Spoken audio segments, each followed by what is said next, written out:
celebrates the Young Turks' 14 years. Welcome back, you're watching Young Turks. On the show today, we've been putting the spotlight on 8 innovators under the age of 35 who made it to the MIT Technology Review's list of global innovators. Now, amidst all these startup founders and research professionals, there are 2 campus entrepreneurs who've made it to the final list, and here's a look at their story. 20-year-old Roopam Sharma is a student researcher at Manav Rachna Innovation and Incubation Center in Faridabad.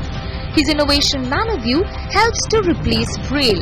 That's right, this multi-utility wearable device can be used to help a visually impaired person move around in a complex environment and even scan textbooks to hear the recognized words synthesized to audible speech. ManaView can be used through an application which is synced with your personal assistant technology on smartphones. Shivani Gupta is a research scholar from BITS Pilani Hyderabad campus whose innovation, White Biotic, is an ultra-rapid test for determining antibiotic sensitivity in urinary tract infections. Reducing the urine culture testing time from 48 hours to 4 hours, White Biotic is today faster and a better treatment of UTI than the current crop of tests available. We've had a chance to speak to Roopam on Young Turks previously, but I'm curious to ask both of you, one, you're with BITS Pilani, you're with Manav Rachna University, and both these universities have a very active entrepreneurship cell. Was that one of the reasons why you decided to enroll into these universities in the first place? Shivani, let's start with you. So we started it as a research project, but as we continued doing research, we saw that we are having a good product in hand, which is having commercial value as well as social value in the medical field. So we continued with that, and we end up having a research diagnostic device out of a research project. So, and then university promoted this. We have a technology business incubator at BITS Pilani, so which promotes taking this innovations for commercialization. So we are nearby commercialization very soon. Right. So while you started with the idea of innovating and then stumbled upon a commercial project, you actually got onto your innovation cell or your entrepreneurship cell in the 3rd year of your program. So I actually was the head of the fashion club in my college.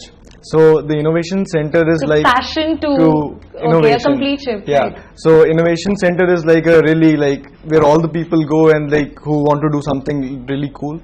And so I just randomly went there one day, and I just met a person. So he just talked to me, and he really inspired me that day.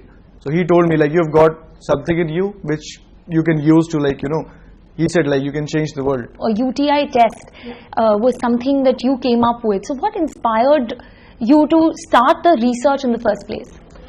So first thing is, I'm from a biotechnology background as such, so I never wanted to do just a basic research and publishing paper which are of no use.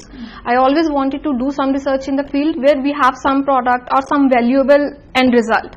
So we started working on this project, and when we were at a stage that we could develop a test which was faster as compared to the available test, and then we went for a trial to a hospital, we could see that spark in every technician's eye. Oh, can it do it? They were not ready to believe at the first stage. And there is no such test that's available world over? Worldwide, okay. No such test available. Okay. Still the fastest tests which are available, they still take minimum of 18 hours or so. Alright, we've just gone over this idea, whereas what you're doing is making a wearable for the visually impaired. And what inspired you to start that? Was it some personal instance, or you just spotted an idea and you decided to go ahead? And also tell us more about this device. I just had this profound moment in my class. I was just sitting in my class. I had this thought how it could feel if you are not able to see anything. It's been 200 years since something for the visually impaired was invented, which helped them with literacy. So the last thing was Braille, and it was